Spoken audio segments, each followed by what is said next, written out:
دودھ والا بھی ہے, پکوان والا بھی ہے, ڈاکٹر بھی ہیں, انجینئر بھی ہیں, رکشے والے بھی, سب کو اللہ خطاب کر رہے ہیں. ضُرِبَ مَثَلٌ فَاسْتَمِعُوا لَهُ, اللہ کہتے ہیں ایک مثال بیان کر رہا ہوں, ذرا اس کو غور سے سنو.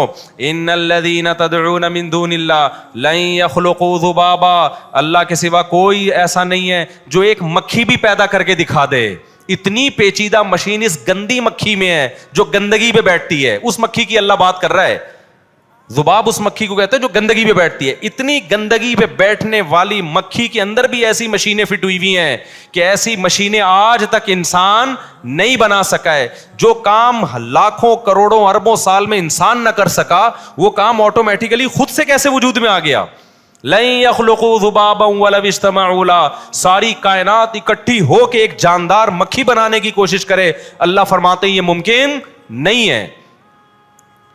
تو یہ خدا کا کام ہے بھائی, ایک گندی مکھی. اور شہد کی مکھی تو اس سے بھی زیادہ کیا ہے, ایک عجیب مخلوق ہے. تو اللہ فرماتے ہیں اوحا ربک, اللہ فرماتے ہیں سائنسدانوں کی باتوں میں مت آؤ, ڈارون کی باتوں میں مت آؤ, ہم تمہیں بتاتے ہیں یہ جو شہد کی مکھی ہے تیرے رب نے اس کو سکھا دیا ہے. اوحا ربک الی النحل ان اتخذی من الجبال بیوتا, کہ پہاڑوں پہ اپنا گھر بنانا یہ آٹومیٹیکلی اس کی کھوپڑی میں نہیں آیا. یہ کس نے سمجھایا ہے, اللہ نے سمجھایا اس کو اونچی جگہوں پہ بنانا. ومن الشجر, درختوں پہ اپنا گھر بنانا.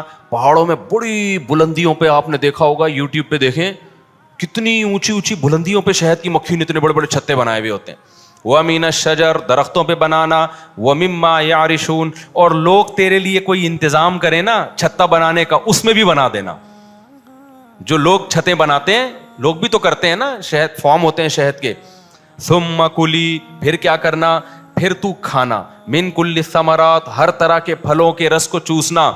فَاسْلُكِي سُبُلَ رَبِّكِ ذُلُولًا, مکھی کہہ رہی ہے اللہ تو نے میرے ذمہ عجیب کام لگا دیا, پہاڑوں پہ گھر بنا رہی ہوں, پھل وہ دوسرے گاؤں سے بھی آگے ایک باغ ہے وہاں پر ہیں. اتنا لمبا راستہ جب میں بائی ایئر طے کروں گی تو میرے پائلٹوں سے کوئی تعلقات نہیں ہے, نہ سائنسدانوں سے تعلقات ہیں کہ جو مجھے ٹریگنومیٹری کا علم اور مجھے بتائیں کہ جی کتنے کلومیٹر فی گھنٹہ کی رفتار سے کون کون سی سمت میں مڑنا ہے. میں تو راستہ بھول جاؤں گی. مکھی بائی روڈ سفر نہیں کرتی, بائی ایئر سفر کرتی ہے. بائی روڈ سفر میں علامتیں سمجھ میں آ جاتی ہیں, بائی ایئر میں نہیں آتی. ابے بائی روڈ میں آپ سے کہتا ہوں صدر جاؤ, آپ کہیں راستہ کیا, میں کہوں یہاں سے الٹے ہاتھ پہ جانا, انڈا موڑ سے سیدھے ہاتھ پہ قبرستان آئے گا, اس میں قبرستان میں مردوں کو السلام علیکم یا القبور, اور پیچھے سے آواز آئے گی وعلیکم السلام بھائی عبد الغفور, ٹھیک ہے نا. وہ آواز پہ دھیان نہ دینا اور آگے نکلنا. پھر W11 میں بیٹھنا یا 4K میں بیٹھنا نہیں, ویسے 4K میں اللہ کبھی دشمنوں کو بھی نہ بٹھائے. مجھے بچپن کا بیٹھا ہوا یاد ہے, ایک صاحب کی ریڑھ کی ہڈی ٹوٹ گئی تھی بیچاروں, اس وجہ سے نہیں ٹوٹی لیکن اس میں اس کا بھی دخل تھا. پھٹا بس میں بیٹھے کراچی کی, ان کی ریڑھ کی ہڈی میں پہلے سے ہی کوئی مسئلہ تھا. ایک وہ بیچارے آرمی کے ریٹائر لیفٹیننٹ تھے, وہ ایک زبردست قسم کا کراچی کا کھڈا آیا جو کہ آتا رہتا ہے, پہلے بھی ان کی زندگی میں آیا لیکن کمر نے برداشت کیا. انہوں نے کہا جہاں اتنا برداشت کیا 2-4 کھڈے اور برداشت ہو جائیں گے. کراچی میں اچانک ایک اسپیڈ بریکر یا کھڈا آیا, بس اچھلی ہے اور پھٹے سے وہ بیچارے نیچے گرے. اس کے بعد کمر پکڑ کے بیٹھ گئے, اس کے بعد وہ دوبارہ اب تک نہیں اٹھے اور بیچاروں کا انتقال ہی ہو گیا, اللہ ان کی مغفرت فرمائے. تو ایسے بہت سے لوگ جو کراچی میں جن کے انتقال ہوئے ہیں وہ بس والوں نے مارے ہیں, لیکن اس میں بس والوں کا قصور نہیں ہے, سڑکوں کا قصور ہے. اور سڑکوں کا قصور نہیں ہے, کس کا قصور ہے, گورنمنٹ کا قصور ہے. خیر, تو میں آپ کو بائی روڈ سفر بتاؤں گا تو میں کہوں گا یوں جاؤ, پھر یوں مڑو, پھر یہاں سے گولے کنڈے والا, پھر گنے کے جوس والا, پھر آگے وسیم بریانی والا, ادھر سے ٹرن مار کے صدر آ جائے, ایسا ہی ہوگا نا. لیکن اگر میں بائی ایئر بھیج رہا ہوں, پائلٹ میرے پاس آیا کہ میں نے بائی ایئر مکہ جانا ہے, کیسے جاؤں, اب میں بتا سکتا ہوں یہاں سے یوں مڑے گا, رائٹ لیفٹ سائڈ پہ مسقط آئے گا, رائٹ سائڈ پہ ایران آئے گا, ایران سے نکلنا, وہ کہے گا بھائی کدھر نظر آئے گا مجھے اوپر سے, کیا خیال ہے بھائی.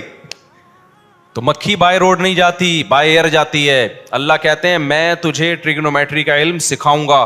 مکھی شہد کی ایسے بہترین سفر کرتی ہے نا, لمبے لمبے, سورج کی کرنوں سے اور سائے سے اندازہ لگاتی ہے کہ جب میں چھتے سے نکلی تھی یہ سایہ یہاں تھا تو مجھے اس ڈائریکشن میں گئی تھی, اب یہ سایہ چینج ہو چکا ہے تو مجھے کس ڈائریکشن میں آنا. انتہائی پیچیدہ علم ہے جو اللہ نے مکھی کو سکھا دیا. یہ علم تبھی قرآن نے کہا فَاسْلُكِي سُبُلَ رَبِّكِ ذُلُولًا، تیرے رب نے واپسی کے راستے مسخر کر دیے ہیں، تیرا رب تجھے وہ راستے بھولنے نہیں دے گا، انہی راستوں پہ چل کے واپس اسی چھتے میں جانا جس چھتے سے نکلی تھی تو. اتنا بہترین نظام اللہ نے شہد کی مکھی کا بنایا ہے، اتنی موٹی موٹی کتابیں لکھی گئی ہیں اور ابھی تک پورا نہیں سمجھا گیا شہد کی مکھی کو. اللہ فرماتے ہیں اتنا ٹف کام میں نے اس کے ذمے لگایا، اس کا پھر پروڈکٹ کیا، اس سے کام کیا لے رہا ہوں، یخرج من بطونها شراب مختلف الوان، ایسا مشروب اس کے پیٹ سے نکلتا ہے جس کے کلر کیا ہیں، مختلف، کوئی سفید، کوئی بلیک، کوئی ریڈ. یہ تو اس کے اوپر کی کیفیت ہے، اور لذت وہ بھی اللہ نے نہیں بیان کی، کیونکہ وہ ہم جانتے ہیں. ایک چیز جو چھپی ہوئی تھی وہ اللہ نے بتا دی، فیہ شفاء للناس، اس میں لوگوں کی بیماریوں کے لیے کیا ہے، شفا ہے. ایسی بہترین میڈیسن تیار ہو رہی ہے، خوراک بھی ہے، لذت بھی ہے، میڈیسن بھی ہے. یہ کام اللہ نے کس کے ذمہ لگایا؟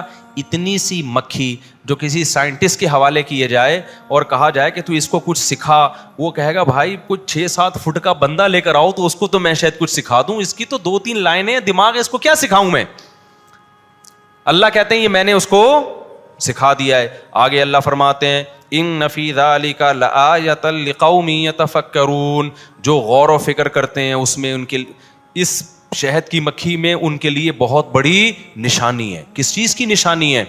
اس بات کی کہ یہ کائنات خود سے نہیں بنی، اس کائنات کو کسی نے بنایا ہے، مکھی بن نہیں سکتی. نمبر 2، جس نے بنایا ہے وہ صاحب کمال ہے، کوئی ایسا کمال والا بولو نہیں ہے. نمبر 3، وہ بڑا پاورفل ہے، جو چاہتا ہے کر گزرتا ہے. نمبر 4، انسان کے ساتھ بڑا مخلص ہے، بڑا رحم کرنے والا، کہ انسان کی خدمت کے لیے کیسے کیسے جانوروں کو کیا کیا سکھا کے ان سے کام لے رہا ہے. ہمارا خیر خواہ ہے، وہ ہمارا دشمن نہیں ہے، ہمارا محسن ہے. تو یہ تمام باتیں ایک شہد کی مکھی میں اللہ نے بولو چھپا دی. تو اس لیے اللہ نے سورت کو نام کیا دیا؟ نحل کا نام.